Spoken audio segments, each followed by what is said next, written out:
गुरु ब्रह्मा गुरु विष्णु गुरुदेवो महेश्वरा गुरु साक्षात् परब्रह्मा तस्मै श्री गुरवे नमः। ओम नमो ब्रह्मादिभ्यो ब्रह्म विद्या संप्रदाय कर्तृभ्यो वंश ऋषिभ्यो मखद्भ्यो नमो गुरुभ्यः। सर्वोपप्लवरहित प्रज्ञान घन प्रत्यगर्धो ब्रह्मैवाहमस्मि अहं पदार्थरहितः। गुरवे सर्वलोकानां भिषजे भवरोगिणां निधये सर्वविद्यानां श्रीदक्षिणामूर्तये नमः। बृहद्वासिष्ठसिद्धान्तं पूर्णबोधोपदेशिका वेंकटेश्वर योगीन्द्रं सद्गुरुभ्यो नमो नमः। आत्मानात्ममतीतमनिशं केवलात्मोपदेशिका वेमुल रामयार्य योगीन्द्रं सद्गुरुभ्यो नमो नमः। क्षराक्षरमतीतं च अचलपूर्णोपदेशिकां श्री पूर्णानंद पुल्लयार्य सद्गुरुभ्यो नमो नमः। द्वयात्मरकित सिद्धांतं परमपुरुष प्रबोधकां श्री विवेकानंद सुब्बयार्य सद्गुरुभ्यो नमो नमः। अस्मद्गुरु समारंभं कृष्ण सांदीप मध्यमाम् ओंकार पीठ पर्यंतं वंदे गुरु परंपरम्। जय सद्गुरु प्रभु महाराज को जय। गुरु परम को जय। जय गुरुदेव। వినుడు వినుడు మాయావి గాథ వినుడి మనసారా వినుడు వినుడి మాయావి గాథ వినుడి మనసారా ఆలపించిన ఆచరించిన జన్మలంత మొందించే గాథ జన్మలంత ముందించే గాథ వినుడి వినుడి మాయావి గాథ వినుడి మనసారా ఏమి లేని ఉత్త బయలులో లేఖనే కల్గెను గుర్తొకటి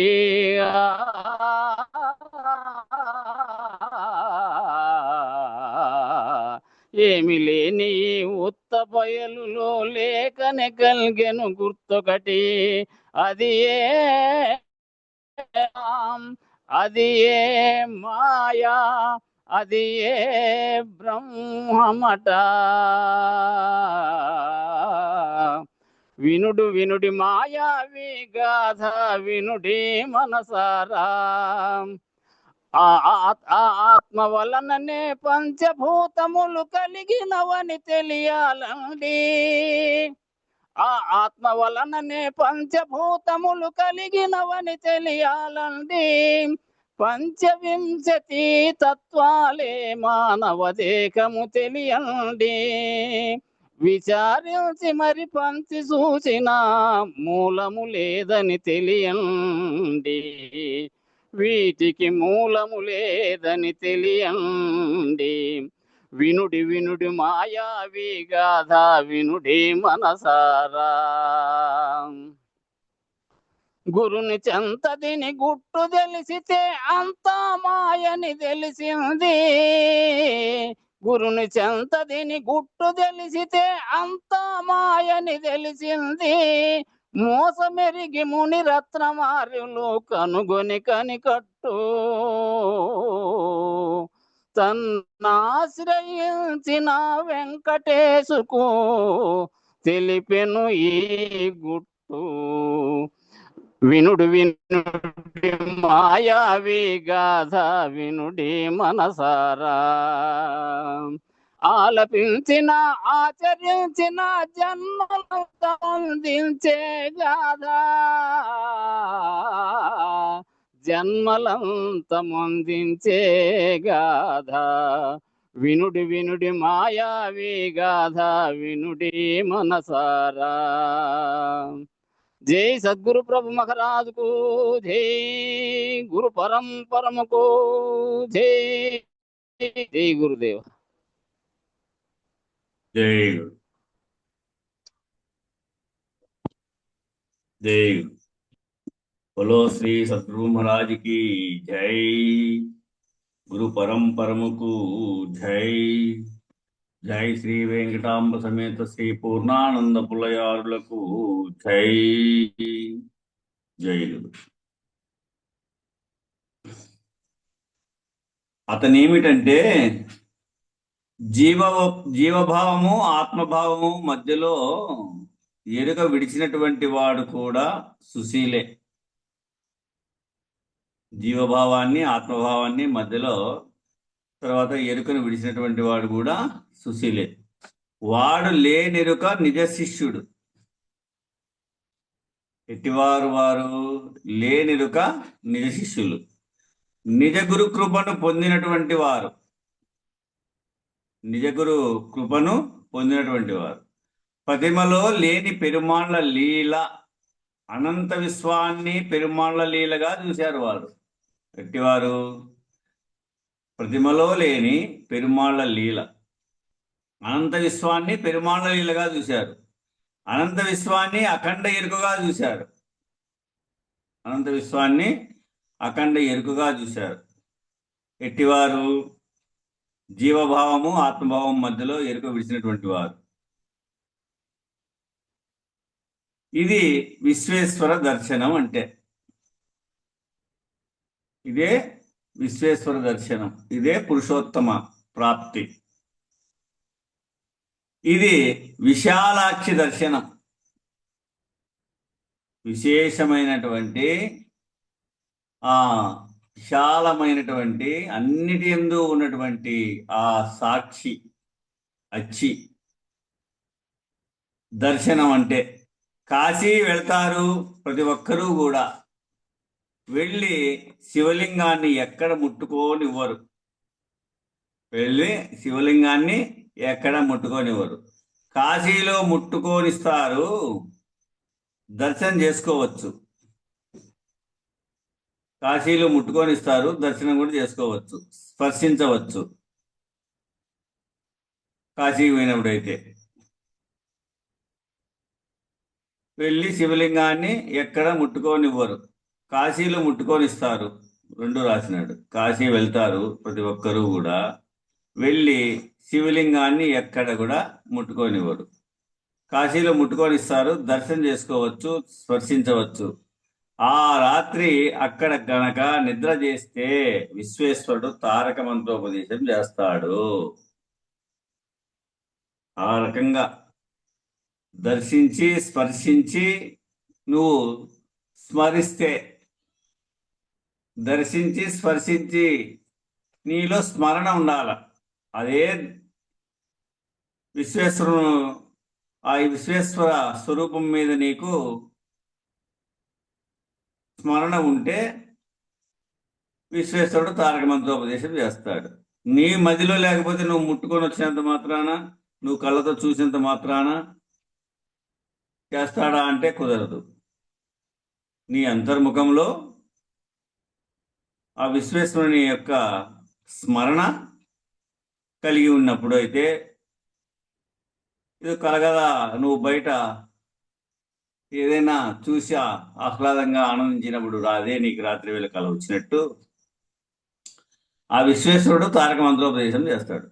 ఆ రాత్రంతా జాగారం చేస్తే, అందుకని కాశీలో జాగారం చేయమంటారు. అందుకే ఆ రాత్రంతా కూడా జాగారం చేస్తే, అందుకని కాశీలో జాగారం చేయమంటారు. అందుకని ఆ జాగరణ చేసినటువంటి వారికి తారక మంత్రోపదేశం సాక్షాత్తు ఈశ్వరుడే చేస్తాడు.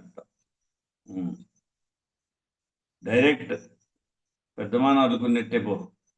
ఆ జాగరణ చేసినటువంటి వారికి తారక మంత్రోపదేశం సాక్షాత్తు ఈశ్వరుడే చేస్తాడు. పోయేటప్పుడు చెవిలో చెప్తాడు కాదు, అదేదో పోవడం కోసం కాశీకి పోతారు అందరూ. పోయేటప్పుడు చెవిలో చెప్తాడంట. మరి చెవిలో చెప్తాడంటే మరి కాదు, అదేదో పోవడం కోసం కాశీకి పోతారు అందరూ. అందరికీ తెలిసిన విషయమే. చూడండి, ఇది కాశీకి ఎందుకు పోతారు అంటే అదేదో పోవడం కోసం, శాశ్వతంగా. చావడానికి అక్కడి దాకా పోవక్కర్లేదు.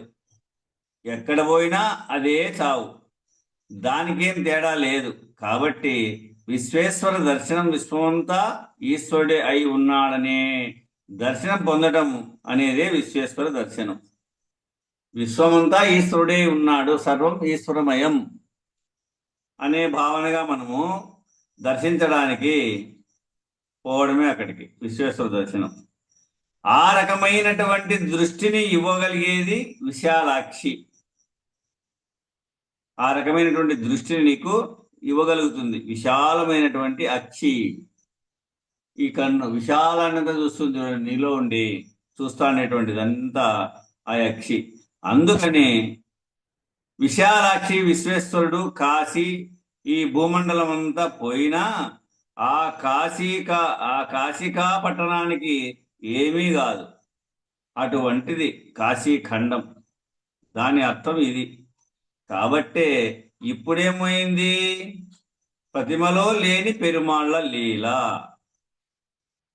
ఆ గుప్పెడు లింగం కాదయ్యా, ఈ అనంత విశ్వము లింగమే.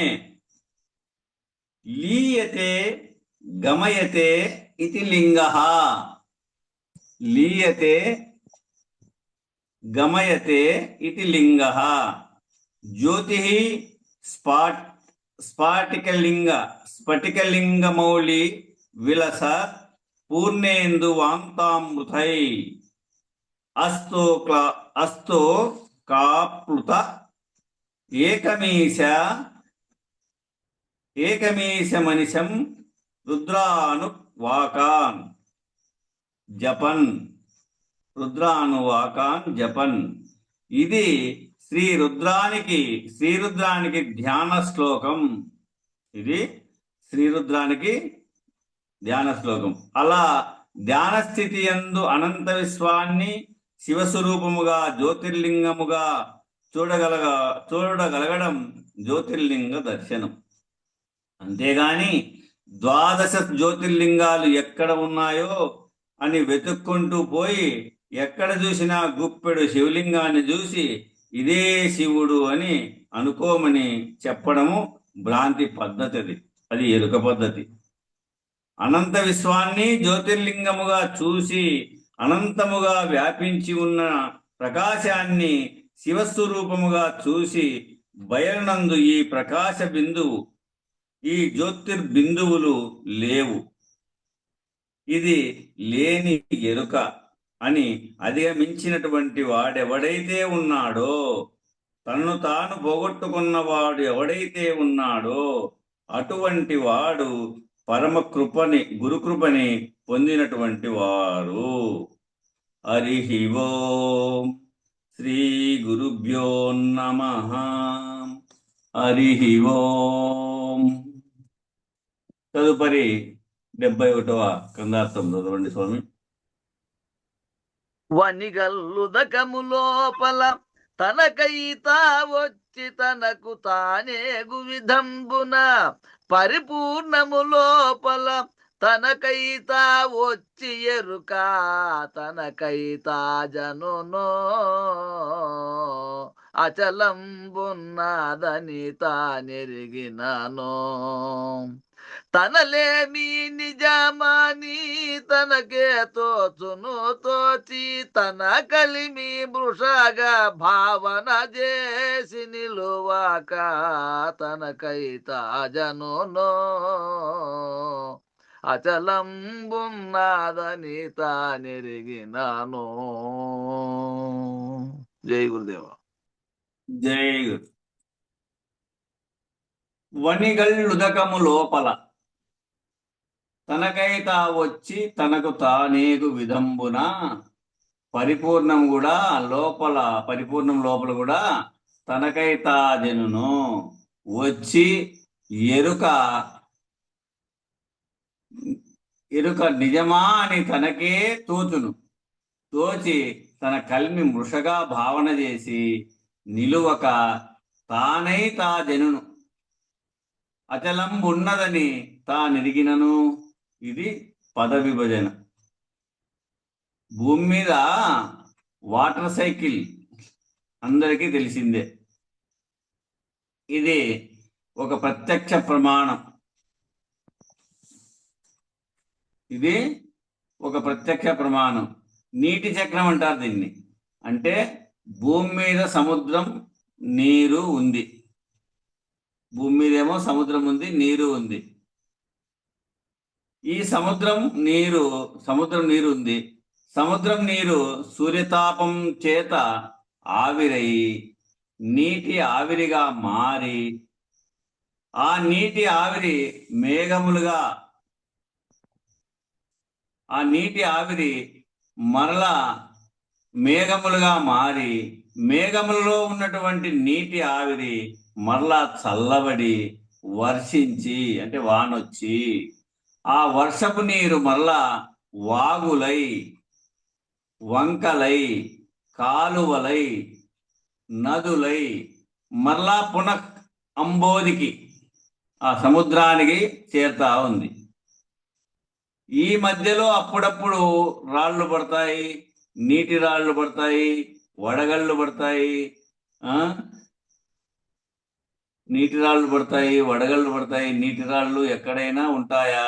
నీటి రాళ్ళు ఎక్కడ ఉంటాయండి అంటే, నీళ్ల రాళ్ళు ఉన్నాయా అంటే ప్రపంచంలో ఎవరినైనా అడిగితే ఏమంటారంటే నీరు ద్రవీభవించి ఉంటుంది. నీటి రాళ్ళు ఉండవెక్కడ? నీటి రాళ్ళు ఉండవెక్కడ? ఎక్కడా కూడా అంటారు. కానీ మనం చూస్తే ఒక్కొక్క సందర్భంలో, ఎప్పుడూ కాదు, ఒక్కొక్క సందర్భంలో అంటే ఒకేసారి అత్యంత చల్లదనం ఏర్పడినప్పుడు వర్షంగా పడవలసినటువంటి బిందువులు మేఘంలోనే, మేఘం నుంచి జారిపడే లోపలే ఘనీభవించేస్తుంది. ఘనీభవించి రాళ్ల వర్షం పడుతుంది, నీటి రాళ్ల వర్షం పడుతుంది. కొన్ని మధ్యలోనే కరిగిపోతాయి, కొన్ని నేల మీద పడ్డాక కరిగిపోతాయి. ఒక్కొక్కప్పుడు బాగా పెద్ద రాళ్ళు కూడా పడతాయి, ఒక్కొక్కప్పుడు ఎక్కువ వర్షం కూడా పడుతుంది. ఏదైనా ఎక్కువ మొత్తంలో వర్షం పడేటప్పుడు, అతి తొందరగా ఘనీభవించినప్పుడు, అంటే పీడనము, ఉష్ణము, వాయువు, నీరు ఇవన్నీ ఒకేసారి కలిసి పనిచేయాలి. ఇన్ని ప్రకృతి శక్తులు ఒకేసారి కలిసి పనిచేసినప్పుడు అప్పుడు మాత్రమే ఆ వడగళ్ళు కనబడతాయి. మనం ప్రతి సంవత్సరము వర్షాలు చూడవచ్చు, కానీ ఈ వడగళ్ళ వాన, ప్రత్యేకంగా వడగళ్ళ వాననే చూడాలంటే మాత్రం సాధ్యం కాదు. ఎప్పుడో ఒకసారి మాత్రమే సాధ్యపడుతుంది ఈ వడగళ్ళు పడేటువంటి వాన. అయితే మంచు పర్వతాల మీద ఏకంగా మంచే పడుతుంది. మంచు పర్వతాల మీద అయితేనా ఏకంగా మంచే పడుతుంది. మంచు రాళ్ళు పడతాయి. వర్షం పడేటప్పుడు అవి ఘనీభవించి మంచుగా పడిపోతుంది. అలాగే ధ్రువ ప్రాంతాలు, అలాగే మంచు ప్రదేశాలు, మంచు దేశాలు చాలా ఉన్నాయి. మరి అక్కడ అంత వర్షం పడటం అంటే, వర్షం మంచు పడుతుంది. అంత వర్షం పడటం అంటే వర్షము మంచు పడుతుంది, మంచురాళ్ళు పడతాయి అన్నమాట. తెల్లారి లేచేటప్పటికి 2 అడుగులు 3 అడుగులు మంచు పేరుకుపోతుంది. ఆ 3-4 నెలలు ఎవరు బయటికి రారు, ఇళ్లలోనే ఉంటారు.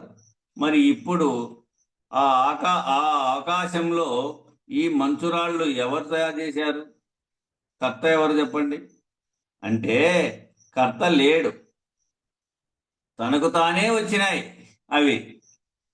వనిగల్లుదకము లోపల తనకు తానే వచ్చి, తనకు తానేగు విధం, తనకు తానే వచ్చినాయి అవి. మరి ఎట్లా పోతాయి? మళ్ళీ నేల మీద పడ్డాక ఆ ఉష్ణంలో, ఆ పీడనంలో, ఆ వాయువులో, ఆ పంచభూతాత్మకమైన శక్తులలో మార్పులు వచ్చినప్పుడు మళ్ళీ నీరుగా మారిపోయి ధృవీభవించేస్తుంది. మరలా ద్రవీభవించి ద్రవీభవించేస్తుంది. మళ్ళా ద్రవీభవించి సముద్రానికే మళ్ళా ఎక్కడి నుండి పుట్టిందో అక్కడికే చేరుతుంది. ఇది వానచక్రం సైకిల్, వాటర్ సైకిల్. ఈ విధంగా సైకిల్ చక్రం ఎట్లా తిరుగుతుందో ఆ విధంగా సముద్రం నుంచి ఆవిరై, ఆవిరి నుంచి మేఘములై, మేఘం నుంచి వర్షమై, వర్షము భూమిని జారి, ఆ భూమిని జారినటువంటి ఆ నీరు మళ్ళీ చిన్న చిన్న కాలువలై, కాలువల నుంచి పెద్ద వంకలై, వంకల నుంచి నదులు చేరి, నదుల నుంచి అంబుజ అంటే సముద్రానికి చేరుతా ఉన్నాయి. ఆ విధంగా ఈ నీటి చక్రము మరీ జీవావరణానికి చాలా ముఖ్యమైనటువంటి విషయం. ఇది ఈ నీటి చక్రము ఈ విధంగా వస్తా ఉంటే ఈ జీవావరణం, ఈ జీవితాలన్నీ జీవించడానికి చాలా ముఖ్యమైనటువంటివి. ఇంతకీ దీని విషయం ఎందుకు చెప్తున్నామంటే, ఇది అంతా జీవావరణం అనేది భూమి మీద ఉంది. ఇదంతా కూడా జీవావరణం అనేది భూమి మీద ఉంది. ఈ జీవావరణానికి ప్లాస్మా అని పేరు. ఈ జీవావరణానికి ఇంగ్లీష్లో ఒక పదం ఉంది, ఇది ప్లాస్మా. ప్లాస్మా అని పేరు. సముద్రం అంతా పెద్ద ప్లాస్మా, నదులన్నీ పెద్ద ప్లాస్మా, నీరంటేనే అసలు ప్లాస్మా. అందులోనే జీవధర్మం ఉంది, అందులోనే జీవధర్మం ఉందన్నమాట. నీరే ప్రాణాధారం అంటాం.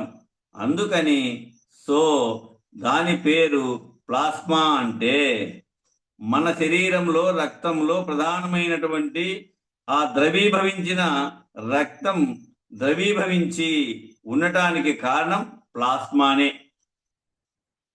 మన శరీరంలో రక్తం ఉన్నటువంటి రక్తం అంతా కూడా ద్రవీభిస్తుంది. ఆ సందర్భానుసారంగా దాని అవసరం వచ్చినప్పుడు ద్రవీభవించి శరీరం రక్తంలో ప్రధానమైనటువంటి ఆ ద్రవీభవించినటువంటి రక్తము ద్రవీభవించి ఉండటానికి కారణం ఏదప్ప అంటే ప్లాస్మా. ఈ ప్లాస్మా అన్ని జీవులలో ఉంటుంది. ఈ ప్లాస్మా అన్ని జీవులలో ఉంటుంది అన్నమాట, అన్ని కణాలలో ఉంటుంది.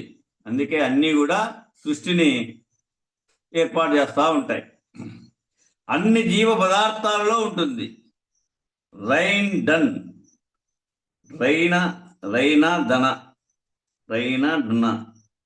RNA, DNA.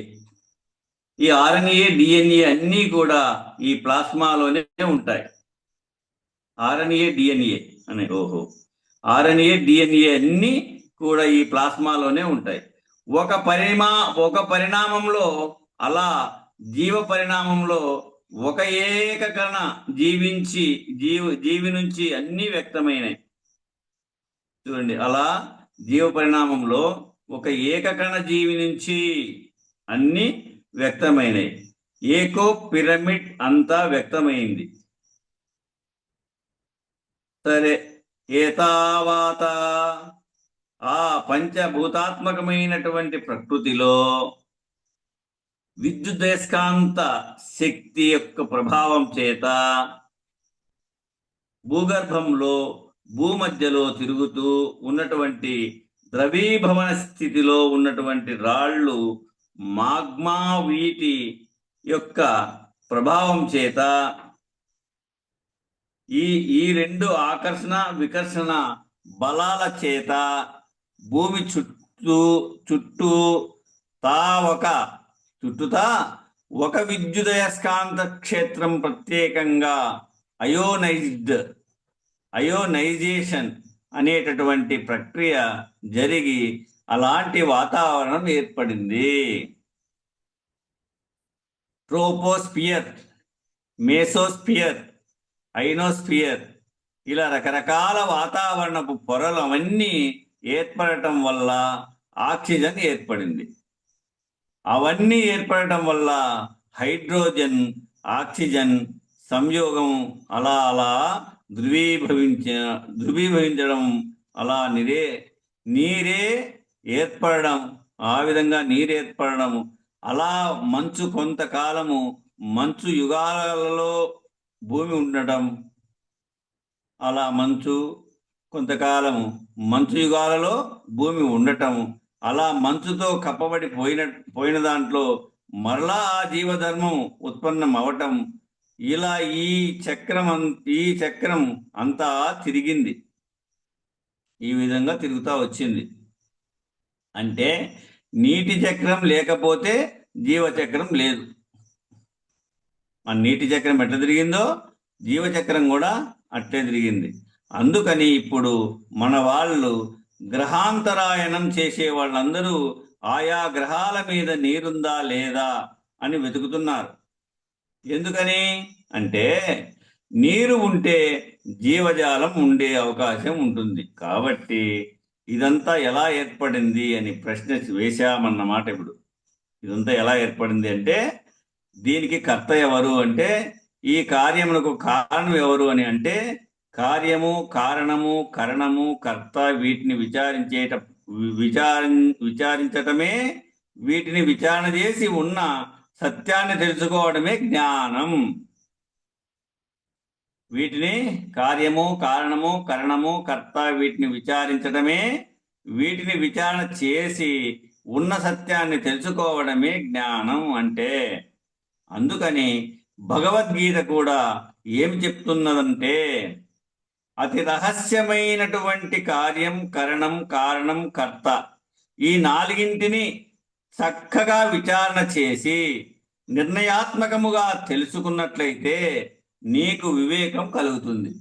ఈ విధంగా భగవద్గీత చెప్పినటువంటి పోకడలో ఏమప్పా అంటే, ఆ రహస్యం ఏమిటంటే కార్యం, కరణం, కారణం, కర్త ఈ నాలుగింటిని చక్కగా విచారణ చేసి నిర్ణయాత్మకముగా తెలుసుకున్నట్లయితే నీకు వివేకం కలుగుతుంది. కాబట్టి విజ్ఞాన శాస్త్రం కూడా ఏమి చెప్పిందంటే ప్రశ్నించమంది. విజ్ఞాన శాస్త్రం ఏం చెప్పంటే ప్రశ్నించమంది, పరిశీలించాల, అన్వయం చేయమంది, అన్వయం చేయాల, వ్యతిరేకతలను చూడమంది, దీనికి వ్యతిరేకంగా ఏమున్నాయో చూడమని చెప్పింది, చూడాల. రెండు పక్షాలలో వాదోపవాదాలని వినమంది, రెండు పక్షాలలో కూడా వాదోపవాదాలను విను అని తెలియపరిచింది. విచారణ చేయమంది, నిర్ధారణ చేయమంది,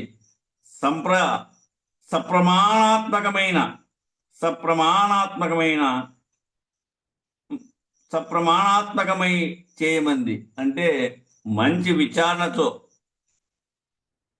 సంపన్నమైనటువంటి ప్రమాణాత్మకమైనటువంటి విషయంతో చేయమంది.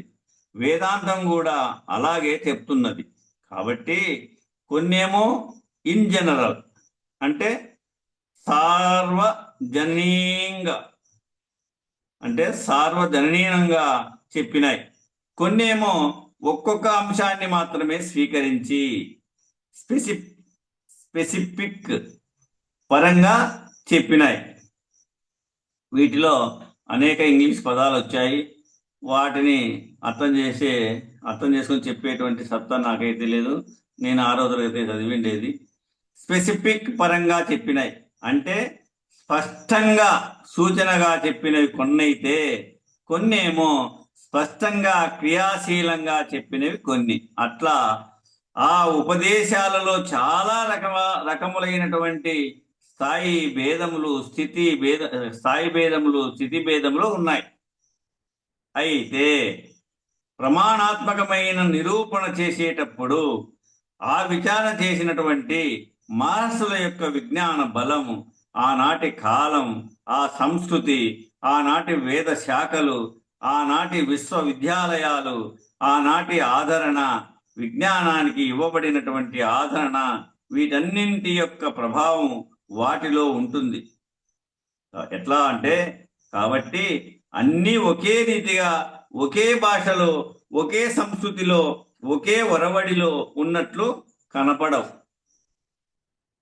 108 ఉపనిషత్తులు కూడా అవి అవిలాగా బ్రహ్మసూత్రాలు వ్యాఖ్యానాలు కూడా ఆయా సందర్భోచితంగా ఆయా వ్రాసిన వాళ్ళ ప్రభావాన్ని బట్టి కూడా ఉంటుంది. ఈ 108 ఉపనిషత్తుల్లో కూడా పెద్దలు రాసినటువంటి వాటిని తీసుకొని వివరించినటువంటి వివరణలంతా కూడా బ్రహ్మసూత్రాలు గాను, ఇగో వివేక చూడామణి గాను, అనేక భారత భాగవతాలుగా విభజించి చేశారు కదా. అలాగే బ్రహ్మసూత్రాల వ్యాఖ్యానాలు కూడా ఆయా సందర్భోచితంగా ఆయా వ్రాసిన వాళ్ళ ప్రభావాన్ని బట్టి కూడా ఉంటుంది. అంటే కాలానుగుణంగా రాశారు. ఇది ప్రకృతి ఏ విధమైనటువంటి ప్రభావంతో ఉంది, ఆ ప్రకృతిలో జీవించినటువంటి ప్రజలంతా కూడా ఏ ప్రభావంలో ఉన్నారు, ఇప్పుడు వీళ్ళకి ఏమీ తెలియవరిస్తే వీళ్ళు ఈ విధమైనటువంటి మార్పుకు వస్తారు అనే అభిప్రాయంగా కలిగినటువంటిది. నిజానికి అనుభవజ్ఞులైనటువంటి జీవన్ముక్తులు గాని బ్రహ్మనిష్ఠులు గాని చెప్పినటువంటి వ్యాఖ్యలు సామాన్యాధికరణంగా దేనికి ప్రాధాన్యత ఇవ్వాలో దానికి మాత్రమే ఇవ్వబడి సత్యదర్శనం చేయించే పద్ధతిగా, అసత్యాన్ని దూరం చేసేటువంటి పద్ధతిగా ఉంటాయన్నమాట. సత్యదర్శనం చేయించే పద్ధతిగా, అసత్యాన్ని దూరం చేసేటువంటి పద్ధతిగా ఉంటాయన్నమాట. అలాగే ఇందులో కూడా ఏమి చేశారంటే తనకై వచ్చేటటువంటి మన కళ్ళ ముందు ఉండేటటువంటి ప్రత్యక్ష ప్రమాణాలని స్వీకరించారు. ఈ భాగవత కృష్ణదేశిక ప్రభుల వారు ఏం చేశారు, ఈ పరంపరలో ఈ సాంప్రదాయంలో ఏం చేశారంటే అని గుర్తించాలి మనం. తనకై వచ్చేటటువంటి మన కళ్ళ ముందు ఉండేటటువంటి ప్రత్యక్ష ప్రమాణాలని స్వీకరించారు. ఇది ప్రత్యక్ష ప్రమాణ విద్య అంటారు, పూర్ణ విద్య అంటారు. కాబట్టి స్వీకరించి సూచనగా అనంత విశ్వం అనేటటువంటి ఎరుక ఎలా ఉద్భవిస్తోంది, సూచనగా ఈ విధంగా స్వీకరించి సూచనగా ఏం చెప్పారు, అనంత విశ్వం అనేటటువంటి ఎరుక ఎలా ఉద్భవిస్తోంది, అచలం అనే పరిపూర్ణంలో ఎలా ఉద్భవిస్తోంది అంటే అచలం అనేటువంటి పరిపూర్ణములో, బయలులో అనే దానికి సూచన చేశారు. అట్లా అన్నమాట. మనమందరం వినాయక చవితి రోజు ఒక కథ చదువుతాం. ఏమిటి ఆ కథ అంటే, గౌరీదేవి ఏదో స్నానం చేయడానికి నలుగు పిండి పెట్టింది. గౌరీదేవి ఏదో స్నానం చేయడానికి ఆమె మహాతల్లి నలుగు పిండి పెట్టింది. నలుగు పిండి పెట్టి ఒక బొమ్మను చేసింది. ఆ బొమ్మకు ప్రాణం పోసింది. అందుకే మనం కూడా పశువు బొమ్మలు పెట్టుకొని ప్రాణాయామం చేసి పూజ చేయగలుగుతూ ఉంటాం. అట్లా ఆ నలుగు పిండితో బొమ్మను చేసి ప్రాణం పోసింది ఆ తల్లి. దానికి ప్రాణాయామం చేసింది. దానికి గణనాథుడు అని పేరు పెట్టింది. ఇలా మనము ఒక కథ చదువుతాం. అది అసలు ప్రకృతిలో సాధ్యమేనా అని ఎవరైనా సందేహం వస్తుంది. అది ప్రకృతిలో జరిగేటువంటి పనేనా, అది సందేహం వస్తుంది. ఎప్పుడైనా గుర్తుపెట్టుకోవాలి, అన్ని వ్రతకథలు కానీ పురాణ కథలు కానీ ఇతిహాసాలు కానీ మార్మిక పద్ధతిగా, సంజ్ఞారూప పద్ధతిగా, ఆలోచింపజేసే పద్ధతిగా, ప్రశ్నలు వచ్చే పద్ధతిగా, పరిప్రశ్న చేయడానికి నిన్ను ఉద్యుక్తుణ్ణి చేసే పద్ధతిగానే చెప్పబడినాయి. మనం అది ఆలోచన చేయాలి. ఏమప్పా అంటే ఇది సాధ్యమైన పదేనా, ఇట్లాంటి అబద్ధాలని చెప్పినారు. రామాయణము ఒక రకము, భారతం ఒక రకము అని ఈ విధంగా చెప్పేవాళ్ళు పెద్దలు. కానీ ఇప్పుడు ఇది ఎందుకప్ప, ఇది ఎవరికైనా సందేహం వస్తుంది. ఎప్పుడైనా గుర్తుపెట్టుకోవాలి ఈ విషయాన్ని. అన్ని వ్రతకథలు కానీ పురాణ కథలు కానీ ఇతిహాసాలు కానీ మాధ్యమిక పద్ధతిగా, సంజ్ఞారూప పద్ధతిగా, ఆలోచింపజేసే పద్ధతిగా, ప్రశ్నలు వచ్చే పద్ధతిగా, పరిప్రశ్న చేయడానికి నిన్ను ఉద్యుక్తుణ్ణి చేసేటువంటి పద్ధతిగానే చెప్పబడతాయి. కందార్థాలు కూడా అంతే, అట్లాగే చెప్పబడ్డాయి. అవి విన్న తర్వాత నీలో కొన్ని ప్రశ్నలు రావాలి. ఆత్మవిచారణ స్థితిలో ఉన్న వారికి కొన్ని ప్రశ్నలు వస్తాయి. ఆత్మవిచారణలో స్థితిలో ఉన్నటువంటి వారికి అయితే కొన్ని ప్రశ్నలు వస్తాయి. బ్రహ్మానుసంధానం చేయగలిగిన సమర్థులైన అటువంటి వాళ్లకు కొన్ని ప్రశ్నలు వస్తాయి. పరబ్రహ్మ నిర్ణయం అయినటువంటి వాళ్ళకి కొన్ని ప్రశ్నలు వస్తాయి. మరి అట్టడుగు స్థాయి మందాధికారులు, జీవభావంలో ఉన్న వాళ్ళు, వాళ్ళకి కొన్ని ప్రశ్నలు వస్తాయి.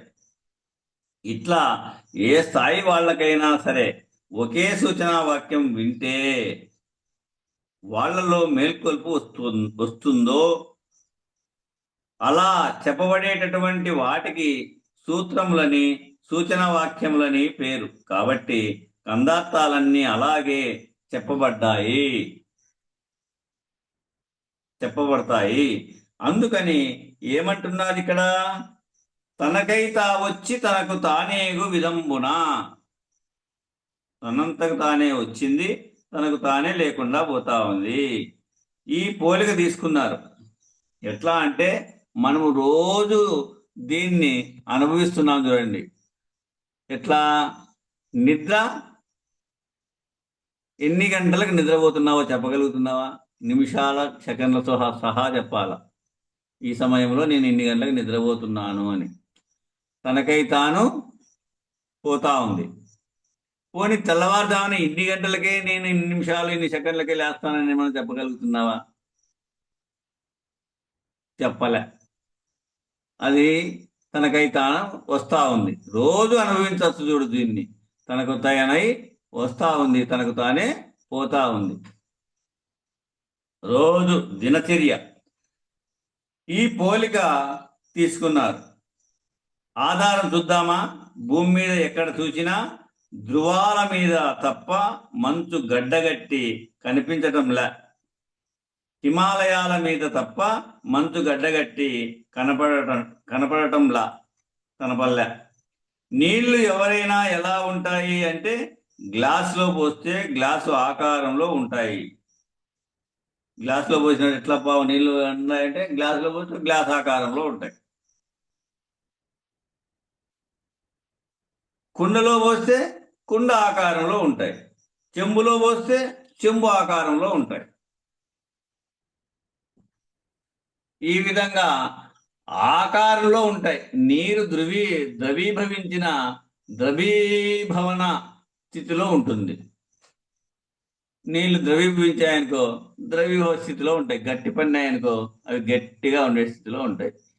నీరు ద్రవ పదార్థం. ఇది జగమంతా ఒప్పుకున్న సత్యం. జగమంతా తెలిసినటువంటి సత్యమే ఇది. నేను ఈరోజు కొత్తగా చెప్తున్నానని అనలే స్వాముల వారు. విజ్ఞాన శాస్త్రం కూడా ఒప్పేసుకుంది.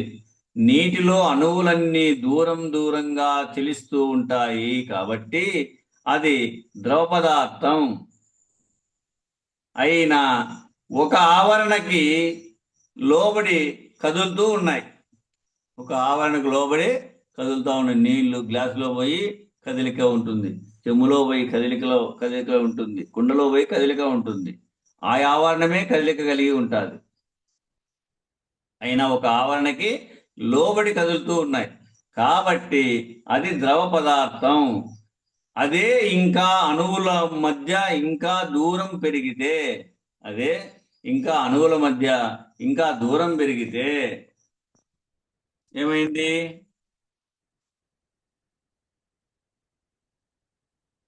అదే వాయు పదార్థం. అదే అణువుల మధ్య దూరం ఇంకా బాగా తగ్గితే ఘన పదార్థం. అలా కాదండి, మిశ్రమం. ఈ ఘన, ద్రవ, వాయు రెండు ఏవైనా కలిసి ఉండొచ్చు.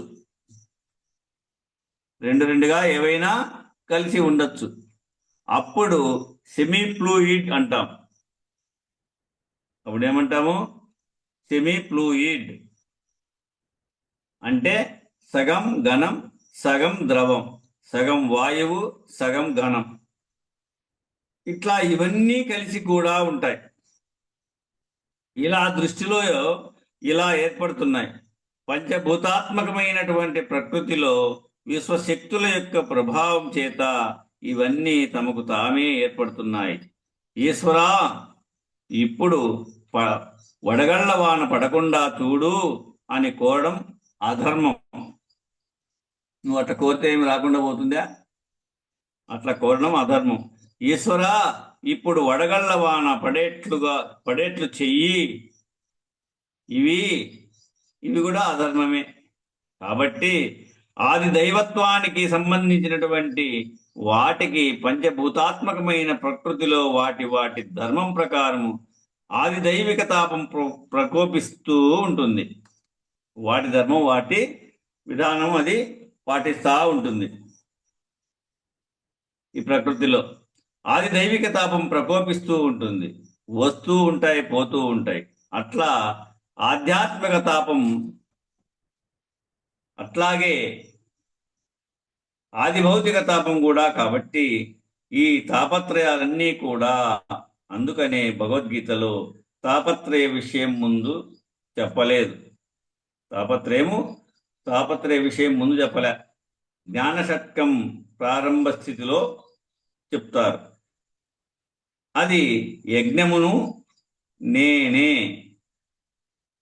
ఆది దైవమును నేనే, ఆది భూతమును నేనే, ఆధ్యాత్మికమును నేనే.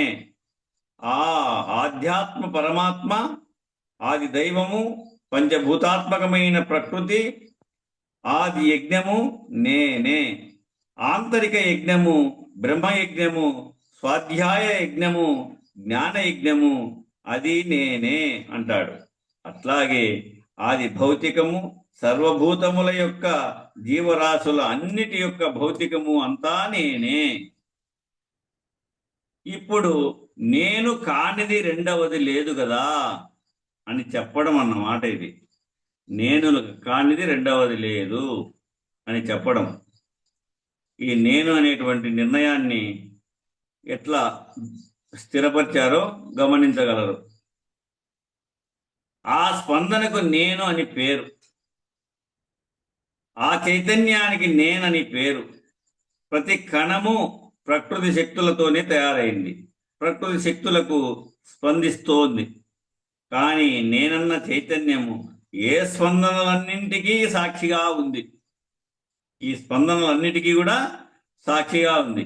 సాక్షిగా ఉన్న నేనైన ఎరుకే, కర్తగా ఉన్న నేనైన ఎరుకే. సాక్షిగా ఉన్నా నేనైనా ఎరుకే, కర్తగా ఉన్నా నేనైనా ఎరుకే, కార్యము ఉన్న నేనైనా ఎరుకే. అది కార్యంగా ఉన్నా నేనైనా ఎరుకే, కారణముగా ఉన్నా నేనైనా ఎరుకే, కరణముగా ఉన్నా నేనైనా ఎరుకే. ఇవన్నీ ఎరుకే. అంటే ఈ 4 రాకుండా 4 అవతలున్న సాక్షి కూడా ఎరుకే. ఈ 4 రాకుండా ఈ 4కు ఆధారమైనటువంటి కర్త, కర్మ, క్రియ అయినటువంటి ఆ సాక్షి కూడా ఎరుకే. తరువాత ఈ కందార్థములో 4వ దేహము అనకుండా 4వ దేహము అని అంటాం. లాకు గావత్తు లేదు. 4వ దేహము అంటాం. అంటే మొదటి 3 తొలిమేనులు 3 మరుపని, 4వది ఎరుక అనేటువంటి పద్ధతిలో చెబుతారు. 4వ 4వ 2 ఒకటే. 4వ అన్య 4వ అన్య 2 ఒకటే. అది సంఖ్యా సూచకం, సంఖ్యను చూపించినట్టు 4 అని. స్థితి సూచకం. అయితే ఆయా మాండలిక భేదాలు తత్సమ, తద్భవ ప్రకృతి శబ్దాలు ఏ ప్రాంతంలో వారు దాన్ని రాశారు అన్న దాన్ని బట్టి 4వ అక్కడ ఆ కందార్థ ధరువుకి సరిపడేట్లుగా గా ఒత్తు తీసేశారు. దేనికి లాకు గా ఒత్తు తీసేశారు. కాబట్టి అదో రకమైనటువంటి అన్వయం. ఈ తెలంగాణలో ఉన్నటువంటి కృష్ణదేశిక ప్రభువులు రాసినటువంటిది కాబట్టి ఆ ప్రాంతాన్ని ఆ యొక్క ప్రాంతీయ భాష పరంగా మాట్లాడేటువంటి మాటలతో వ్రాయబడింది కాబట్టి ఆ ప్రాంతీయ భాష అని మనం భావించి దాన్ని నాలవ అనే దాన్ని నాల్గవ, అది నాలుగుగా మనము తెలియబడాలి అని సూచిస్తున్నారు. కాబట్టి అదో రకమైనటువంటి అన్వయము. నాలవము అదొక అన్వయము. అంటే నేనన్నది అనంత విశ్వం నేనైతే, నేనన్నది అనంత విశ్వం నేనైతే అఖండ ఎరుకైతే, చూడు అందులో లవలేశం నువ్వు ఎన్ని చేస్తే అవన్నీ ఒక లవలేశం. ఈ నేనన్నది ఎట్టిది? తత్వమసి బ్రహ్మస్థితిలో నువ్వు విచారించినప్పుడు ఏమైంది? అది ఏకమైంది, అసిపదమైంది కదా, ఆ ఏకమైంది. ఆ ఏకమైనటువంటిది ఏ స్థితి? నేనన్నది అనంత విశ్వం, నేనన్నది అనంత విశ్వం, అదే నేనైతే. అఖండ ఎరుకైతే, ఆ అనంత విశ్వము నేనై ఉన్నాను. ఆ అఖండ ఎరుకైతే అందులో లవలేశం నువ్వు చేసేటువంటి ఎన్ని చేస్తే అవన్నీ కూడా లవలేశమే. లవలేశం అంటే ఏదిగా గుర్తించల్లా? ఒక కిటికీ నుంచి ఎండ పడతా ఉంటుంది లోపలికి. ఆ ఎండ పడేటప్పుడు కిరణాలు కిరణాలుగా మనకు కనబడుతుంది. ఆ కిరణాలు కిరణాలుగా కనబడే దాంట్లో కూడా ధూళి కనబడతా ఉంటుంది. అది మన చేతితో పట్టుకుంటే పట్టుకోగలుగుతామా? అది చేతికి రాదు. పోనీ చేతిలో ఏదన్నా ఎడను అంటుకుందని చూస్తే ఆ అంటుకోండి విషయం కూడా మనకు తెలియబడదు. మరి కనపడలేదా? కనబడతా ఉంది.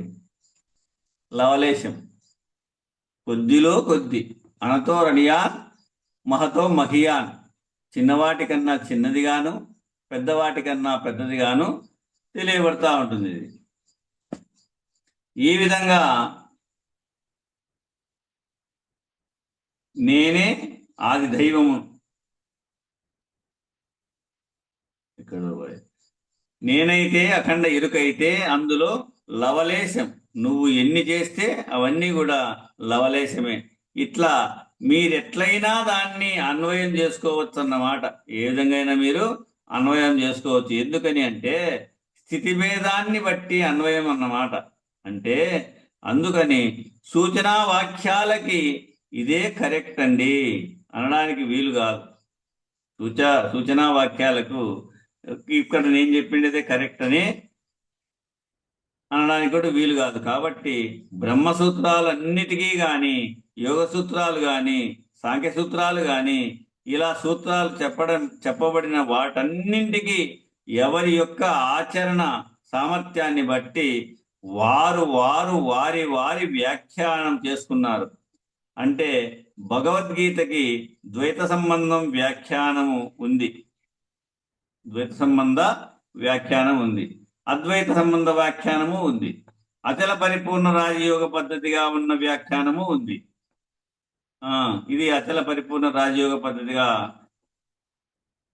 మనకు పొన్నాల రాజయ్య స్వామి కూడా అస్పర్శ యోగము అని రాశాడు.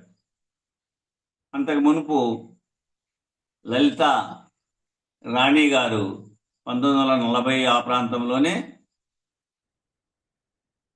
ఇది భగవద్గీత, వాటి పేరు గుర్తుకు రాలే,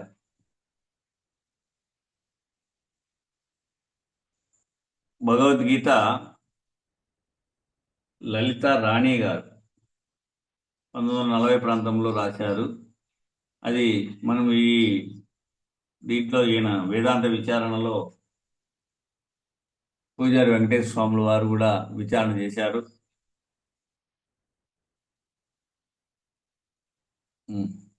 ఉండిపోయారు. రాజకీయపరమైనటువంటి వ్యాఖ్యానం కూడా ఇవేవీ కాదు, అద్వైత సంబంధమైనటువంటి వ్యాఖ్యానము ఉంది, అచల పరిపూర్ణ రాజయోగ పద్ధతిగా ఉన్నటువంటి వ్యాఖ్యానం ఉంది. ఇవేవీ కాదు, రాజకీయపరమైన వ్యాఖ్యానం కూడా ఉంది.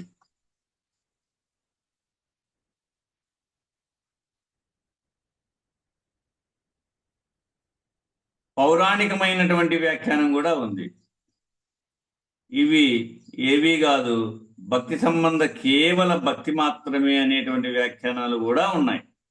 అసలు భగవద్గీతకి పుంఖాలుగా వ్యాఖ్యానాలు వచ్చి ఉన్నాయి. అన్ని వ్యాఖ్యానాలు ఉపనిషత్తులకు కూడా లేవు. అన్ని వ్యాఖ్యానాలు ఉపనిషత్తులకు కూడా లేవు. అట్లాగే సంస్కృత పండితులందరూ కూడా సాధ్యమైనంత వరకు ప్రస్థానత్రయానికి వ్యాఖ్యానం చేసే ప్రయత్నం చేస్తూ ఉన్నారు. అలాగే ప్రకరణ గ్రంథాలకు కూడా ఆత్మబోధ, తత్వబోధ, వేదాంత డిమమం, అష్టావ గీత, చూడండి, వివేక చూడామణి, ఇలాంటి ప్రకరణ గ్రంథాలు చాలా ఉన్నాయి. ఆదిశంకరుల చేత ప్రవచించబడినటువంటివి ఇవేగాక రామానుజాచార్యుల చేత, మధ్వాచార్యుల చేత, ఇలా చాలా మంది ఆచార్యులు ఉన్నారు. అలాగే నయనార్థం సాంప్రదాయం ఉంది, నయనార్థ సాంప్రదాయము ఉంది. అలాగే సత్ సాంప్రదాయము, అలాగే క్రియాయోగ దీక్షలిచ్చేటటువంటి వాళ్ళ సాంప్రదాయము ఉంది. ఇట్లా నాద సాంప్రదాయం కూడా ఉంది. నాదమే దైవం అని చెప్పేటువంటి సాంప్రదాయము ఒకటి ఉంది. ఇలా భారతదేశంలో చాలా సంప్రదాయాలు ఉన్నాయి. అయితే ప్రతి సాంప్రదాయంలో కూడా ఈ 4 స్థాయిలు ఉన్నాయి. అంటే అర్థం ఏమిటంటే, ఇంద్రియ పరిధిలో ఉండి ఇంద్రియ స్థితిని మాత్రమే అనుభవిస్తూ స్పందనలని అంత మేరకే గ్రహించగలిగే వివేకం ఉన్న వాళ్ళని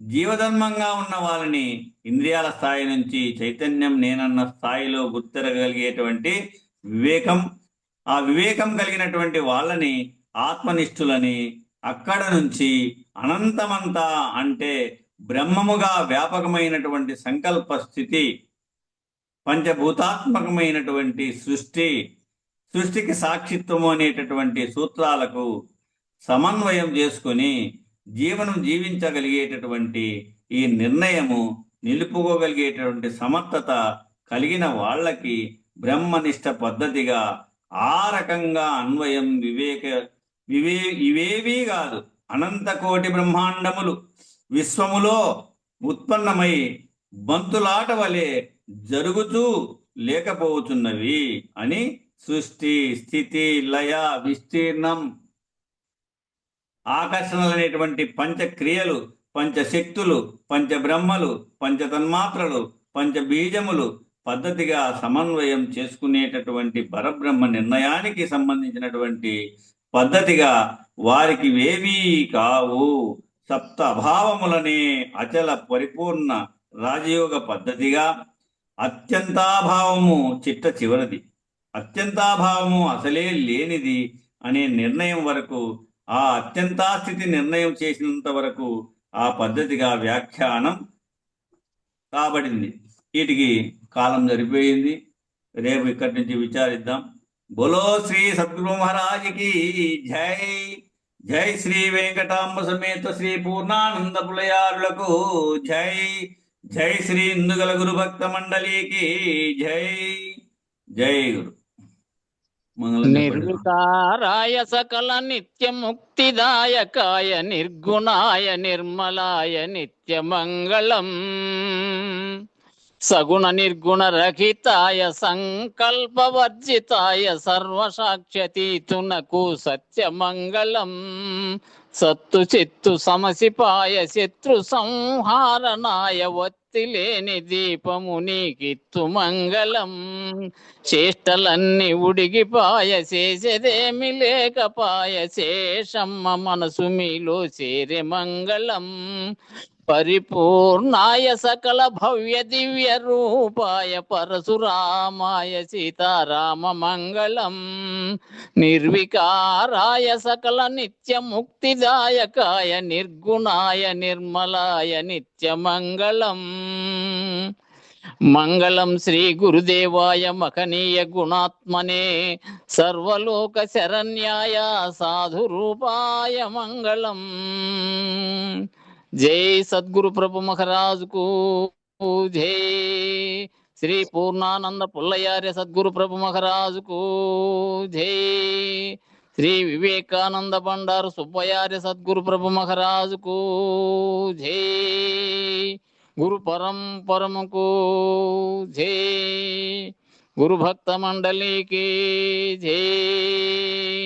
జై గురుదేవా. జై